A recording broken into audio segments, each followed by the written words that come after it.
நாமத்தில் உங்களை வாழ்த்துகிறேன், வரவேற்கிறேன். தேவதாமே பெரிய காரியங்களையும் எண்ணி அதிசயம் செய்கிற தேவனாக இருக்கிறாரு.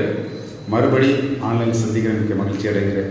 ஆண்டவர் இயேசு கிறிஸ்து நேற்று என்றும் மாறாத தேவனாக இருக்கிறாரு. நம்முடைய வாழ்க்கையில எல்லா காரியங்களிலும் மாறாத இருக்கிற ஒரே ஒரு தேவன் ஆண்டவர் இயேசு கிறிஸ்து. எந்த சூழ்நிலை நம்மை விட்டு கொடுக்கிற தேவன் கிடையாது, நம்மை விட்டு விலகிற தேவன் கிடையாது. நான் உன்னை விட்டு விலகுவதும் இல்லை, உன்னை கைவிடல் சொன்ன தேவன் ஆண்டவர் இயேசு கிறிஸ்து உங்க கூட வாழ்ந்து கொண்டிருக்கிறாரு. எதை நினைத்தும் கலங்காதபடி கர்த்தர் மேலே உங்கள் நம்பிக்கை வைங்க. வேதம் சொல்லுகிறது, உன் நம்பிக்கை யார் மேல நம்ம நம்பிக்கை? அதான் இன்னைக்கு ஆண்டவர் கேட்கிறாரு. அது ஒரு கேள்வி, யார் மேல் நம்பிக்கை? எதன் மேல் உங்களுடைய நம்பிக்கை இருக்கிறது? என்னுடைய நம்பிக்கை இருக்கிறது என்பதை தான் ஆண்டவர் தேவன் கேட்கிற தேவனாக இருக்கிறாரு. பாருங்க, நம்பிக்கை மனுஷனுக்கு எல்லாருடைய வாழ்க்கையில நம்பிக்கைகள் இருக்கிறது. பல விதத்திலே பல நம்பிக்கையடை ஜனங்கள் வைத்திருக்கிறாங்க. ஆனால் யார் மேல நம்பிக்கை என்று சொல்லி ஆண்டவர் கேட்கிறாரு. பாருங்க, கடல் கொந்தளித்து கொண்டிருக்கிறது, பல காரியம் நடந்து கொண்டிருக்கிறது. ஆனால் இயேசு சொல்லுகிற அற்ப விசுவாசிகளே, ஏன் பயப்பட்டீங்க? உங்களுக்கு விசுவாசம் எல்லாம் போனது பாருங்க. நம்பிக்கை பாருங்க இன்னத்துல இருக்கிற சொல்லிட்டு ஆண்டவர் கேட்கிறார். அது மாத்திரம் இல்லை, அதாவது பவுல் போகும்போது கடல்ல பெரிய பிரச்சனைகள் வருகிறது.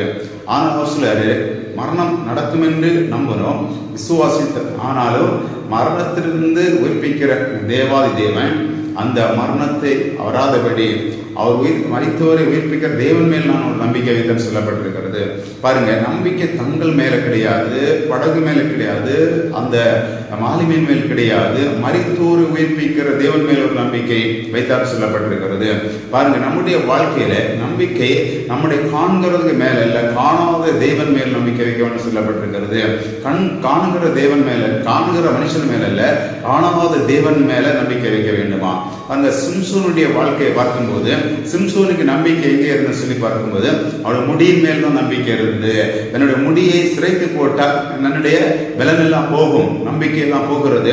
நம்பிக்கை தன்னுடைய முடியில இருக்குன்னு சொல்லி சொல்லி சொல்லி என்ன செய்யறாங்க? அவருடைய குடும்பத்தார் அவரை வளர்த்திருக்கலாம். உன்னுடைய நம்பிக்கை முடியில தான் இருக்கிறது, முடி சிரைத்தா உன்னுடைய எல்லாம் போகும், உன்னுடைய பலன் போகும், உன்னுடைய வாழ்க்கை போகும்னு சொல்லி வளர்த்திருப்பாங்க. அதே போல நம்முடைய வாழ்க்கையிலும் சில வேளையிலே உலகத்துல சொல்லியிருப்பாங்க, உனக்கு படிப்பு தான் உன்னுடைய நம்பிக்கை, படிப்பு தான் உன்னுடைய வாழ்க்கையில சொல்லி இருக்கலாம், உன்னுடைய வேலை தான் உன்னுடைய வாழ்க்கையில சொல்லி இருக்கலாம், உன்னுடைய திறமை தான் உன்னுடைய வாழ்க்கையில சொல்லி இருக்கலாம். இதெல்லாம் நீ வளர்த்து கொள்ளணும்னு சொல்லி இவங்க ஏதோ ஒரு படிப்பு வரலவே என்றால் இவங்க என்ன செய்வாங்க? சோர்ந்து போவார்கள், நம்பிக்கையை இழந்து போவாங்க. இது வேலைக்கு தான் உன்னுடைய நம்பிக்கை, வேலை இல்லைன்னு சொல்லி அந்த உலகத்துல வாழ முடியாது சொல்லி வளர்த்திருப்பாங்க. வேலை கிடைக்காத வேலையில அவங்க நம்பிக்கைகள் இழந்து போகிறது. உன்னுடைய வாழ்க்கையில என்னென்ன காரியம் நடக்க வேண்டும் என்றால், ஒரு திருமணம் நடக்க வேண்டும் என்றால், உனக்கு நிறைய சொத்து இருக்க வேண்டும், உனக்கு வீடு இருக்க வேண்டும், உனக்கு வாகனம் இருக்க வேண்டும். இப்படி வளர்க்கும் போது அவங்களை அது இல்லாத வேலையில செய்யறாங்க, நம்பிக்கை அற்று போகிறது. அப்போ நமக்கு வீடு இல்லை, நமக்கு பூமி இல்லை, நமக்கு நல்ல படிப்பு இல்லை, நல்ல வேலை இல்லை, நம்முடைய வாழ்க்கையில செட்டில் ஆக மாட்டோமோ என்று சொல்லி அவருக்கு நம்பிக்கை இழந்து போகிறது. ஆனா நம்பிக்கை எங்க வைக்க வேண்டும்? பாருங்க, நம்மளுடைய வாழ்க்கையில நமக்கு சொல்லி சொல்லி வளர்க்கறதுனால, ஐயோ அவங்களுக்கு இதெல்லாம் இருக்கிறது, அவங்களுக்கு நிறைய சொத்து இருக்கிறது, அவங்களுக்கு வீடு இருக்கிறது, அவங்க வாங்கணும் இருக்கிற வேலை இருக்கிறது, பல லட்சம் ரூபாய் டிபாசிட் பண்ணி இருக்கிறாங்க, அவங்களுக்கு ஒரு குறையும் கிடையாது. அப்ப அவங்க நம்பிக்கை எங்க இருக்கிறது? தங்களுடைய வீடு மேல, தங்களுடைய பூமி மேல, தங்களுடைய வாகனத்தின் மேல, தங்களுடைய படிப்பு மேல, தங்களுடைய வேலை மேல நம்பிக்கை இருக்கிறது. ஆனா அந்த நம்பிக்கை என்ன செய்யும்? ஒரு நாளைக்கு சில வேலை சிம்சோனுடைய முடியை சிரைக்கப்பட்டது போல சில வேலை இதெல்லாம் சிரைக்கப்படலாம். அப்ப நம்ம நம்பிக்கை முழுதும் என்ன செய்யறது? அற்று போகிறது. ஆனா வேதம் சொல்லுகிறது, கர்த்தர் மேல் நம்பிக்கை வைக்க வேண்டுமா? கர்த்தர் மேல் நம்பிக்கை வைக்க வேண்டுமா? ஆண்டவர் இயேசு கிறிஸ்து மேல் நம்பிக்கை, தேவன் மேல் நம்பிக்கை வைக்கும் போது, இந்த முடி சிரைக்கப்பட்டாலோ என்னுடைய முடியில அல்ல நம்பிக்கை, என்னுடைய முடியில அல்ல நம்பிக்கை, இந்த முடியை முளைக்க வைக்கிற, இந்த முடியை வளர்த்த வைக்கிற, என்ன உருவாக்கின தேவன் மேல் நம்பிக்கை என்பதை சிம்சன் அறிந்திருப்பாரு. அந்த நம்பிக்கை எங்க இருந்தது? முடி மேல் நம்பிக்கை இருந்தனால, முடிதான் எனக்கு நம்பிக்கை, முடிதான் என்னுடைய பலன், முடிதான் என்னுடைய சொத்து என்று சொல்லி அவனுடைய முடியே அவன் என்ன செய்யறான்? நம்பிக்கொண்டிருந்தான். அதனாலதான் வருகிறது, எதிரில வந்து என்னுடைய முடியை என்ன செய்யறாங்க? சிரைத்து போடுறாங்க, அவருடைய பலன் பிண்டி போற நம்பிக்கையெல்லாம் இழந்து போகிறது. நம்முடைய வாழ்க்கையில சில வேளை அப்படிதான், உன்னுடைய நம்பிக்கை இதுதான் சொல்லி வளர்த்தனால நம்ம அதையே நம்பி இருப்போம். நம்முடைய சொத்து தான் நமக்கு வருமானம், நம்ம சொத்து தான் நமக்கு சாப்பாடு, நம்முடைய வேலை தான் நமக்கு சாப்பாடு, நம்முடைய திறமை தான் நமக்கு சாப்பாடு. இல்லை, இதெல்லாம் காட்டிலும் வேதம் சொல்லுகிறது, காக்கை குருவிகளுக்கு குஞ்சுகளுக்கு ஆகாரம் கொடுக்கிற தேவ, அதாவது உலகத்தில் படைத்த மாம்சமான யாவருக்கும் ஆகாரம் கொடுக்கிற தேவ. அப்ப ஆகாரம் யார் கொடுக்கிறது? ஆண்டவர் தேவன் தான் கொடுக்கிறாரு. பாருங்க, நீ இந்த விவசாயம் செய்தாதான் உனக்கு பிழைப்பு, உனக்கு நிலத்துல வருமானம் தான் பிழைப்பு, நாளுக்கு நாள் உனக்கு வருமானம் வந்து கொண்டிருந்தா உன்னுடைய பிழைப்பு அப்படி சொல்லிட்டு இந்த உலகம் நமக்கு சொல்லி தந்ததை பார்க்கும்போது நாம் கடவுள் மேல் நம்பிக்கை இல்லாத போகிறது. கடவுள் மேல் சொல்லுவாங்க, கடவுள் மேல நம்பிக்கை இருக்க வேண்டும், இதன் மேல் நம்பிக்கை இருக்க வேண்டும் அப்படின்னு சொல்லுவாங்க. ஆனா முதலாவது தேவனுடைய மேல ஒரு நம்பிக்கை இருக்க வேண்டும். நம்ம நம்பிக்கை 100% தேவன் மேல் வரும்போது, ஆண்டவர் இயேசு கிறிஸ்து மேல் நம்பிக்கை வரும்போது, இந்த முடி என்ன செய்யாது, சிறைக்கப்பட்டாலும் நம்ம சோர்ந்து போக மாட்டோம், நாம் சோர்ந்து போக மாட்டோம். நம்முடைய வாழ்க்கையில ஏன் அடிக்கடி நமக்கு சோர்வு வருகிறது, ஏன் அடிக்கடி விலகினம் வருகிறது, ஏன் நமக்கு நம்பிக்கை இழந்து போன பார்க்கும்போது நம்முடைய நம்பிக்கை எல்லாம் உலகத்திலே காண்கிறது மேல் இருந்தது. ஆனால் தேவன் மேல் நம்பிக்கை வைக்க முடியவில்லை. கண்டு விசுவாசிக்கிற விட காணாமல் விசுவாசம் பாக்கியவான் சொல்லப்பட்டிருக்கிறது. அப்ப காண்டு விசுவாசிக்கிறது இல்ல, காணாமல் இருக்கிற தேவனை பார்க்க வேண்டும், காணாமல் இருக்கிற தேவனை பார்க்க வேண்டும், அவர் மேல் ஒரு நம்பிக்கை இருக்க வேண்டும். இந்த கால வேளையில ஆண்டவர் தேவன் சொல்கிறாரு, ஆனால் தேவன் மேல் எந்த ஒரு மனுஷன் நம்பிக்கை வைக்கிறானோ அவனுடைய வாழ்க்கையில சிறைக்கப்பட்டாலும் எல்லாம் போனாலும் திரும்பவும் முளைக்கும், திரும்பவும் முளைக்கும். பாருங்க, இங்கே அவன் நம்பிக்கை எங்க இருந்தது, ஆனாலும் தேவன் அவன் மறுபடியும் முடியை முளைக்க வைக்கிறார். அப்போ நம்முடைய நம்பிக்கை முடியில இருந்து முடி போனவன சோறு வருகிறது, அது முளைக்காத ஒன்று பயம் வருகிறது, எதிர்த்த கையில் அகப்படுகிறோம். ஆனா ஆண்டவர் இன்னைக்கு சொல்லுகிறாரு, இதுவரை நீங்கள் நான் ஏதோ ஒரு காரியத்தை நம்பி இருந்திருக்கலாம், நம்முடைய வருமானம் நம்பி இருந்திருக்கலாம், இதுதான் என்னுடைய வாழ்க்கையை நம்பி இருந்திருக்கலாம், என்னுடைய வாழ்க்கையில இதுதான், அதாவது அரசு இந்த கட்சி இதுதான் என்னுடைய நம்பிக்கை, இந்த காரியம் நம்பிக்கை, இந்த மனுஷன் தான் நம்பிக்கை, இந்த மனுஷனை நம்பிக்கை இருந்தேனே, 100% இந்த மனுஷன் நம்பி இருந்தேனே, கடைசியில் ஏமாத்திட்டாங்களே என்று நம்ம அனைவரும் சொல்கிறதை பார்க்க முடிகிறது. அநேகர் வேலைக்காக பணத்தை கொடுக்கிறாங்க, அவங்க நம்பி கொடுக்கிறாங்க, லஞ்சத்தை கொடுக்கிறாங்க, அதாவது அந்த வேலை கிடைக்கும் என்று சொல்லி. ஆனா கடைசியில் வேலை கிடைக்காத உடனே சோர்ந்து போவார்கள். இது இப்படி பல காரியங்களிலே மனுஷன் நம்பிக்கை எல்லாம் காண்கிறது மேல வைக்கிறாங்க. ஆனா தேவன் இன்னைக்கு சொல்லுகிறது, காணாத தேவன் மேல் நம்பிக்கை வைக்க வேண்டும் என்று. நீங்களும் நானும் காணாத தேவன் மேல் நம்பிக்கை வைக்க வேண்டும் என்று சொல்லப்பட்டிருக்கிறது. கண்டு விசுவாசிக்கிறதை விட காணாமல் விசுவாசிக்க பாக்கியவான் சொல்லப்பட்டிருக்கிறது. அப்ப நம்முடைய சிலதை காண்கிறோம், விசுவாசிக்கிறோம், அது நல்லதுதான். ஆனா காணாமல் விசுவாசிக்கிறோம் இருக்கும்போது அது வருகிறவரை நாம் என்ன செய்யறோம், பொறுமையோடு காத்திருப்போம், பொறுமையோடு காத்திருப்போம். இந்த உலகத்துல எத்தனை ஜனங்கள் பொறுமை இருந்தார்களோ, யோபுடைய பொறுமை பற்றி நாம் கேள்விப்பட்டிருக்கிறோம். எல்லாம் யோபுக்கு போனது, எல்லாம் போனது. ஆனா யோபுக்கு நம்பிக்கை தேவன் மேல் இருந்தது. பாருங்க, தன்னுடைய குடும்பத்துக்கு, தன்னுடைய நண்பர்களுக்கு நம்பிக்கை எங்க இருந்தது, தன்னுடைய மனைவிக்கு நம்பிக்கை எங்க இருந்தது, தன்னுடைய சொத்து மேல, தன் சரீரத்தின் மேல, தன்னுடைய வருமானத்தின் மேல அந்த நம்பிக்கை இருந்தது. ஆனா அந்த நம்பிக்கை எல்லாம் அபத்தமாக்கும்படி, அந்த நம்பிக்கை உடைக்கும்படி யோபுக்கு ஒரு நம்பிக்கை இருந்தது, தேவனுடைய மேல் நம்பிக்கை. நான் தேவன் என்னை கொண்டு போட்டால் அவர் மேல் நம்பிக்கை இருப்பேன்னு சொல்லப்பட்டிருக்கிறது. அப்ப யோபுடைய நம்பிக்கை முழுசுமாக, அவர் புலம்புகிறாரு, அழுகிறாரு, வேதனைப்படுகிறது, எல்லாம் இயற்கை, எல்லா மனுஷனுக்கு அது வரும். ஆனால் நம்பிக்கை எங்க இருக்கிறது, அவர் தேவன் மேல் நம்பிக்கை வைத்திருந்தாரு. என்னை கொன்று போட்டாலோ தேவன் மேல் நம்பிக்கை இருக்குன்னு சொல்லி யோபு சொல்லுகிறாரு.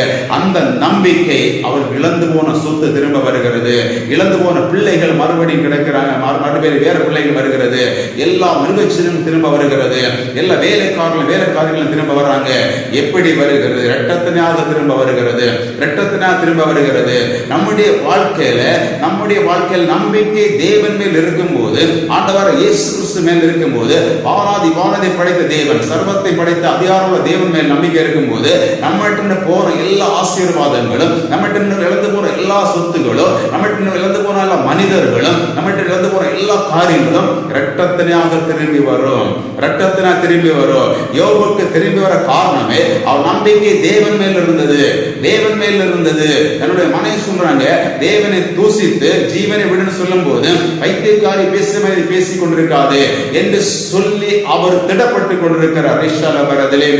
உங்க வாழ்க்கையில சில வேளை இந்த உலகம் சொல்லிக் கொண்டிருக்கலாம், எல்லாம் உனக்கு போய்விட்டது, உன் வேலை போய்விட்டது, உன் வருமானம் போய்விட்டது, உன்னுடைய சொத்து போய்விட்டது, உன்னுடைய வீடு போய்விட்டது, உன்னுடைய வாகனம் போய்விட்டது, உன் படிப்பு போய்விட்டது, இனி வாய்ப்பே இல்லை வர்றதற்கு இந்த உலகம் சொல்லி பயப்படுத்தி கொண்டிருக்கலாம். போனதெல்லாம் இனி வரக்கு வாய்ப்பு இல்லை, நீ எவ்வளவு கஷ்டப்பட்டு சம்பாதித்தாய், இனி இப்படி சம்பாதிக்க முடியுமா, இனி வாங்க முடியுமா என்று சொல்லி உலகம் நம்மை பயப்படுத்தி கொண்டிருக்கலாம்.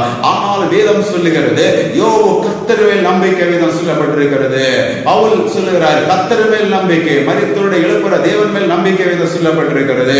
எந்த மனுஷன் தேவன் மேல் நம்பிக்கை வைக்கிறாரோ அவருடைய வாழ்க்கையில எது போனாலும் அது திரும்ப வரும். எவ்வளவு போனால் திரும்பி வரும், எவ்வளவு கோடிகள் போனால் திரும்பி வரும், எவ்வளவு பணம் திரும்பி போனாலும் கலந்து போனாலும் திரும்பி வரும், எவ்வளவு மனுஷர்கள் நம்ம விட்டு போனாலும் திரும்பி வருவார்கள், உறவுகள் திரும்பி போனாலும் திரும்ப வருவார்கள். யோபுடைய வாழ்க்கையில சொல்லப்பட்டிருக்கிறது, அவருடைய சிறைக்கு மாறின உடனே அவனுக்கு முன் அறிமுகமானவர்கள், அவனுடைய சகோதரிகள் எல்லாரும் அவனை தேடி வருகிறார்கள். அவன் சிறையிருப்பில் இருக்கும்போது, அவருடைய சொத்துக்கள் போன போது, அவருடைய பிள்ளைகள் போன போது அவர் வந்தார்கள் தெரியாது. ஆனா இங்க சொல்லப்பட்டிருக்கிறது, அவருடைய சகோதரிகள் அவனுக்கு முன் அறிமுகமான எல்லாரும் அவனை தேடி வர்றாங்க. எல்லாரும் அவனை தேடி வந்து அவன் கூட இருந்து நினைச்சாங்க, சமாதானம் பண்றாங்க, ஆறுதல் படுத்துறாங்க. அது மாத்திரம் அவன் கூட சாப்பிடுறாங்க. அது மாத்திரம் வெள்ளி பொன் ஆபரணங்களை எல்லாரும் கொண்டு வந்து கொடுக்கிறாங்க. இது எப்படின்னு சொல்லி பார்க்கும்போது யோபுக்கு தெரியும், கர்த்தர் மேல ஒரு மனுஷன் நம்பிக்கை இருந்தா நான் கர்த்தரை பார்ப்பேன், முகமுமா பார்ப்பேன், அந்நிய கண்கள் என்னுடைய கண்கள் பார்க்கும் என்று சொல்லுகிறாரு. அந்த யோபு கர்த்தர் மேல் நம்பிக்கை வைத்தனால யோபு மேலே கடவுள் நம்பிக்கை வைத்திருந்தாரு. அதுதான் ரகசியம். நாம் கடவுள் மேல் நம்பிக்கை வைத்திருந்தா, நம்ம கடவுள் மேல் நம்பிக்கை வைத்திருந்தா கடவுள் நம்ம மேல ஒரு நம்பிக்கை வைத்திருப்பாரு. இவனுடைய வாழ்க்கை எது நடந்தாலோ, எப்படிப்பட்ட பிரச்சனை வந்தாலோ, எப்படிப்பட்ட போராட்டங்கள் வந்தாலோ, இவன் என்னை மறுதலிக்க மாட்டா, என்னை விட்டு இவன் வெளியே போக மாட்டா. இவனுக்கு நாம் தான் என்பதை அவர் அறிந்திருக்கிறாரு. அவனுக்கு நாம் மட்டும்தான் உண்டு, அவனுக்கு இந்த உலகத்துல யாருமே கிடையாது. எல்லாரும் அவனை கைவிட்டாலோ அவன் என்னை நம்பி இருப்பான்னு சொல்லிட்டு யோபு மேல தேவனுக்கு ஒரு நம்பிக்கை இருந்ததுனால யோபு வாழ்க்கையில் அப்படிப்பட்ட காரியம் வந்தது. நம்முடைய வாழ்க்கையில் தேவன் மேல் நீங்க நான் நம்பிக்கை இருந்தா என்ன எப்படிப்பட்ட காரியம் வந்தாலும் தேவன் நம்ம மேல ஒரு நம்பிக்கை வைத்திருப்பாரு. என் பிள்ளைகள் என்னை விட்டு போக மாட்டார்கள், என் பிள்ளைகள் என்னை விட்டு மறுதலிக்க மாட்டார்கள். என்ன நடந்தாலும் நான் தான் அவர்களுக்கு கடவுள், நான் தான் அவர்கள் அப்பா, நான் தான் அவர்கள் சகோதரன் என்பதை ஆண்டவர தேவனுக்கு தெரியும். அதனால உங்க வாழ்க்கையில் சிலர் இழந்திருக்கலாம், உங்க வாழ்க்கையில் சிலது போயிருக்கலாம், உங்களை விட்டு போயிருக்கலாம், உங்களை விட்டு தாண்டி போயிருக்கலாம். மறுபடியும் அது அப்படியே வராது, திரும்ப நாளத்தனையாக வரும். நாளத்தனை திரும்ப உங்களுடைய யாரை ஏமாத்திட்டு போயிருக்கலாம், யாரை வஞ்சித்துட்டு போயிருக்கலாம். அவன் சொல்லுகிறான் நாளத்தினா திரும்ப கொடுப்பேன் சொல்லப்பட்டிருக்கிறது. உங்கள்கிட்ட போனது நீங்கள் அதை நம்பி இருந்து உங்கள்கிட்ட போயிருக்கலாம். ஆனா போன பிறகு நீங்க கடவுள் மேல நம்பிக்கை வைத்திருக்கலாம், கடவுள் மேல் நம்பிக்கை வைத்திருக்கலாம், கர்த்தர் மேல் நம்பிக்கை வைத்திருக்கிறார். அந்த நம்பிக்கை உங்களை வெட்கப்படுத்த விடாது, அந்த நம்பிக்கை உங்களை வெட்கப்படுத்த விடாது, உங்க குடும்பத்தை வெட்கப்படுத்த விடாது, உங்க பிள்ளைகளை வெட்கப்படுத்த விடாது, உங்க மனைவி வெட்கப்படுத்த விடாது, உங்க கணவனை வெட்கப்படுத்த விடாது, உங்கள் சார்ந்திருக்க ஜனங்களை வெட்கப்படுத்த விடாது. ஏன்னா நம்பிக்கை தேவன் மேல. இன்னைக்கு ஆண்டவர் உங்களை என்னை பார்த்து கேட்கிறாரு, உன் நம்பிக்கை யார் மேல் இருக்கிறது? உங்க நம்பிக்கை யார் மேல் இருக்கிறது இந்த ஆண்டவர் தேவன் கேட்கிறாரு. மரித்த லாசரை எழுப்ப அவரால் முடியும் என்றார். உங்க வாழ்க்கையில இழந்து போனது எல்லாத்தையும் திருப்பி தர என் தேவனாலே கூடும், என் தேவனாலே ஒருவராலே கூடும், வேற யாராலையும் கூடாது, என் இயேசுவாலே மாத்திரம் கூடும். ரிஷா லாரா தரபா ரபோலிக்கி ரமா தாவீதுக்கு இருந்த எல்லாத்தையும் எடுத்துட்டு போறாங்க எதிரிகள். ஆனா தேவன் விசாரிக்கும் போது நீ போ, எல்லாத்தையும் திருப்பி கொள்ளுவாய், எல்லாத்தையும் திருப்பி கொண்டு வருகிறாரு. உங்க எதிரிகள் எடுத்துட்டு போயிருக்கலாம், நீங்க நம்பி இருந்தெல்லாம் எடுத்துட்டு போயிருக்கலாம். ஆனா என்ன போயிருந்தாலும் உங்க நம்பிக்கை தேவன் மேல் இருக்க வேண்டும், உங்க நம்பிக்கை தேவன் மேல் இருக்க வேண்டும். மருத்துவர் சொல்லி இருக்கலாம், ரிப்போர்ட்டுகள் எல்லாம் மாற்றி சொல்லி இருக்கலாம், ஆனா தேவன் மேல் நீங்க நம்பிக்கை வைக்கும் போது அந்த ரிப்போர்ட் திரும்ப மாற்ற முடியும். அந்த ஆபரேஷன் சொன்ன காரியங்களை மாற்ற முடியும். குழந்தை பாக்கி கிடைக்காம சொன்ன காரியங்களை மாற்றமா மாற முடியும். வேலை கிடைக்காம சொன்ன இடத்துல வேலை கிடைக்கும். இனி படிக்க வாய்ப்புகள் இடத்துல படிப்பு வரும். எந்த காரியங்கள் முடியாமல் சொல்லுகிறதோ அந்த காரியத்தை நீங்க தேவன் மேல் நம்பிக்கை வைக்கும் போது, ஆண்டவர் இயேசு கிறிஸ்து மேல் நம்பிக்கை வைக்கும் போது, அது மறுபடி உங்களுக்கு நாளத்தனையாக 1000 மடங்கு திரும்ப வர வாய்ப்பு இருக்கிறது. நிச்சயமாகவே இந்த வார்த்தை மூலமாக ஆண்டவர் உங்களை ஆசீர்வதிக்கிற தேவனா இருக்கிறாரு. நான் உன்னை ஆசீர்வதிக்கவே, ஆசீர்வதித்து உன் பேரை பெரும்படுத்தவே நீ ஆசீர்வாதம் இருப்பான்னு சொல்லப்பட்டிருக்கிறது. அவனமா இந்த வார்த்தை கேட்கிற ஒவ்வொருடைய வாழ்க்கையிலும் ஆண்டவர் தேவன் மேல் நீங்க நம்பிக்கை வைக்கும் போது உங்களை நீங்க நினைக்காத காரியங்கள், நீங்க படித்த படிப்புக்கான வேலை இல்ல, உங்களுடைய திறமைக்கான வேலை இல்ல, உங்களுக்கு திறமைக்கான வருமானம் இல்ல, நீங்க படித்த படிப்புக்கான வருமானம் இல்ல, அதற்கு மேலாகவே தேவன் தர வல்லமுள்ள தேவனா இருக்கிறாரு. அதுக்கு மேலாக தர வல்லமுள்ள தேவனா இருக்கிறாரு. அந்த ஆண்டவர் இயேசு கிறிஸ்துவை நாம் ஆராதிக்க வேண்டும். அந்த இயேசு கிறிஸ்து மேல நாம் நம்பிக்கை வைக்க வேண்டும். அவரே என் நம்பிக்கைன்னு சொல்ல வேண்டும். தேவனே நீங்க தான் எனக்கு நம்பிக்கை, இயேசப்பா நீங்க தான் எனக்கு நம்பிக்கை. நான் பல காரியங்களை நம்பி இருந்தேன், எல்லாம் என்னை விட்டு போனது. ஆனா இப்போ உங்களை நம்பி இருக்கிறேன், 100% உங்களை தான் நம்பி இருக்கிறேன். இந்த நம்பிக்கை தேவன் மேல் நீங்கள் வைக்கும் போது ஆண்டவர் இயேசு கிறிஸ்து உங்க மேல 1000 மடங்கு நம்பிக்கை வைக்கிற தேவனா வெளிப்படுவாரு. உங்களை நம்பி பல கோடி ரூபாய் தருவாரு. உங்களை நம்பி பல ஏக்கர் பூமியை தருவாரு. உங்களை நம்பி பல ஜனங்களை தருவாரு. உங்களை நம்பி பல பிசினஸ்களை தருவாரு. உங்களை நம்பி ஊழியத்தை தருவாரு. உங்களை நம்பி பெரிய பதவியை தருவாரு. அதுதான் தேவனுடைய இருதயம். ஒரு மனுஷனை அவர் நம்பினார் வைங்க, அவர் எல்லாத்தையும் அள்ளி கொடுப்பாரு. ஆண்டவர் உங்களை நம்ப வேண்டும் என்ற நீங்க முதலாவது அவரை நம்ப வேண்டும். முதலாவது நீங்கள் இயேசு கிறிஸ்து நம்ப வேண்டும். நான் இயேசு கிறிஸ்து நம்ப வேண்டும். அவர் அள்ளி தருகிற ஒரு தேவனா இருக்கிறாங்க. உங்க பிசினஸ் நீங்க நம்பிக்கொண்டிருக்கிறீங்களா? உங்க தொழிலை நீங்க நம்பிக்கொண்டிருக்கிறீங்களா? அதல்ல, அதற்குள்ளே ஒருவர் இருந்து வேலை பார்க்கிறாரு, அதுக்குள்ளே ஒருவர் இருந்து கிரியை செய்கிறாரு. அந்த ஆண்டவர் இயேசு கிறிஸ்துவை நீங்கள் நம்புங்க. நீங்க பிசினஸ் பண்ண நல்லது, நீங்க தொழில் பண்ண நல்லது, நீங்க வேலை பார்க்கிற நல்லது. ஆனா இதற்கு மேல தேவனை நம்பி இருங்க. கர்த்தரை நம்பி செய்யுங்க. கர்த்தர் விவசாயம் என்ன செய்யறாங்க? விதை விதைக்கிறார், அது சேற்றிலே விழுகிறது. நம்பிக்கையோடு விதைக்கிறார். ஒரு நாளைக்கு இது முளைக்கும், இது பலன் கிடைக்கும். கிடைக்காம போனால் மறுபடி விதைத்துக் கொண்டிருக்கிறார். அதுதான் நம்பிக்கையோடு விதைக்கிறார். காலையிலே ஒரு டீ கடை ஆரம்பிக்கிறாங்க. பல லிட்டர் பால்களை காய்க்கிறாங்க. அங்கே பலகாரங்களை சுட்டு வைக்கிறாங்க. யார் மேல் நம்பிக்கை வைக்கிறாங்க? ஏதோ ஒருவரை கடவுள் அனுப்புவாரு, ஏதோ மனுஷனை கடவுள் அனுப்புவாரு என்று சொல்லி அவங்க கடவுள் மேல் நம்பிக்கை வைக்கிறாங்க. நம்மளால அந்த நம்பிக்கை கூட கிடையாது. காலையில பெரிய ஹோட்டல்ல நிறைய வேலைக்காக சமைக்கிறாங்க. யார் வருவாங்களோ அவங்களுக்கு தெரியாது. ஆனா ஒரு நம்பிக்கை அவங்களுக்கு இருக்கிறது. இந்த பலகாரம், இந்த டீ, இந்த சாப்பாடு யாராவது ஒருவரை, ஏதாவது ஒரு மனுஷனை ஆண்டவரை இயேசு அனுப்புவாரு, ஆண்டவரை தேவன் அனுப்புவாரு. நம்பிக்கை தான் அவங்க அந்த ஹோட்டலை நடத்துறாங்க. அவங்க ஒரு ஹோட்டல் நடத்துறாங்க. ஆயிரக்கணக்கான லட்சக்கணக்கான பணத்தை முடக்கி ஒரு வாகனத்தை வாங்குறாங்க. அவங்களுக்கு யாரு வந்து வாடகை பிடிமானம் தெரியாது. ஆனா தேவன் அவர்களுக்கான காரியத்துக்கு ஆட்களை அனுப்புவாரு. அவங்களுக்கான வருமானத்தை கொடுக்கிறாரு. அவங்க எல்லாம் தேவனை நம்பிதான் செய்யறாங்க. ஏதோ ஒரு இடத்துல அவங்களுக்கு ஒரு நம்பிக்கை இருக்கிறது. அவங்களுக்கு ஏதோ ஒரு இடத்துல நம்பிக்கையாளர், அந்த நம்பிக்கை நாம் தேவன் ஆராதிக்கிற பிள்ளைகள் கூட அந்த நம்பிக்கை இல்லாம இருந்து கொண்டிருக்கிறது. அவங்க காலையில் எல்லாத்தையும் செய்யறாங்க, எல்லா பணத்தையும் நிலத்துல போடுறாங்க. ஆனா ஒரு நாளைக்கு வரும் என்ற நம்பிக்கையோடு இருக்கிறாங்க. வர விட்டாலும் மறுபடி போடுறாங்க. நம்ம ஒன்று வரவிட்டா நாம் சோர்ந்து போகிறோம். ஒரு நஷ்டம் வந்தா நாம் அப்படியே சோர்ந்து போகிறோம். இல்லை, நஷ்டம் வந்தாலும் கஷ்டம் வந்தாலும் நீங்கள் நான் தேவன் மேல் நம்பிக்கை வைக்கும் போது எல்லா காரியங்களையும் அந்த மாறுதல மாற்றுவாரு. நான் உங்களுக்கு செபிக்கிறேன். ஆண்டவர் இதை பார்க்கிற பிள்ளைகள், இனி பார்க்க போற ஆயிரக்கணக்கான பிள்ளைகள் வாழ்க்கையில நம்பிக்கை இதுவரை யார் மேல் இருந்திருக்கலாம். ஆண்டவர் அது நல்லதா? அதற்கு மேலாக ஒரு சக்தி இருக்கிறது, அதற்கு மேலாக ஒரு வல்லமை இருக்கிறது. ஆண்டவர் இயேசு கிறிஸ்து மேல நம்பிக்கை. இன்றைக்கு இயேசு கிறிஸ்து மேல் நம்பிக்கை. குழந்தை இல்லாதபடி இருக்கலாம். ஐயோ, மருத்துவரை நம்பினேன், ஆண்டவர் என்னுடைய பணத்தை நம்பினேன், எனக்கு பணம் இருக்கிறது, மருத்துவம் செய்ததை சுகமாக்கலாம், குழந்தை கிடைக்காம நினைத்தாங்க, ஆனால் கிடைக்கவில்லையே. எனக்கு வியாதி வந்தது, ஆனா என்னுடைய பணத்தினால நான் வெளியே வரலாம் நினைத்தேன், ஆனா முடியவில்லையே. எனக்கு வேலை கிடைக்கும், என் பிள்ளைகளுக்கு வேலை வாங்கலாம், எனக்கு பணம் இருக்கிறது கொடுத்து வேலை வாங்க இருந்தேன், ஆனா முடியவில்லையே.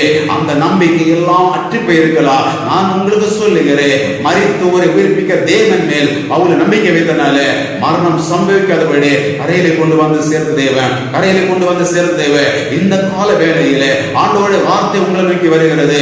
நீங்கள் மரித்தோரை உயிர்ப்பிக்கிற தேவன் மேல் நம்பிக்கை வைங்க, மரித்தோரை உயிர்ப்பிக்க தேவன் மேல் நம்பிக்கை வைங்க. உங்களுக்கு எல்லாம் நீங்கள் கரை வந்து சேருவீங்க. நீங்க இன்றைக்கு கடல்ல நடுக்கடல்ல அலைப்பட்டு அலைக்கழித்து கொண்டிருக்கலாம், அங்கே போய் சேர வழியில கரை கூட தெரியாம இருக்கலாம், எந்த கரையில போய் சேவன் தெரியாம இருந்து கொண்டிருக்கலாம். நீங்க கடவுள் மேல் நம்பிக்கை வைக்கும் போது, மரித்த தேவன் மேல் நம்பிக்கை, மரித்த உயிர்த்தெழுந்த தேவன் மேல் நம்பிக்கை வைக்கும் போது, மரித்தவரை உயிர்ப்பிக்கிற தேவன் மேல் நம்பிக்கை வைக்கும் போது, உங்களை கரையிலே கொண்டு வந்து அழகா ஆண்டவர தேவன் சேர்க்கிற ஒரு தேவனா இருக்கிறாரு. உங்களுடைய எல்லா காரியங்களிலும் எந்தெந்த காரியம் முடியவில்லை இருந்தீங்களோ, எந்தெந்த காரியம் மனுஷன் ஏமாத்த பயந்து இருக்கிறீங்களோ, எல்லாம் ஏமாத்த பயந்து கொண்டிருக்கிறீங்களோ, எல்லா காரியங்களையும் மாற்றி உங்களை ஆசீர்வதிக்கிற தேவனா வெளிப்பட போறாரு.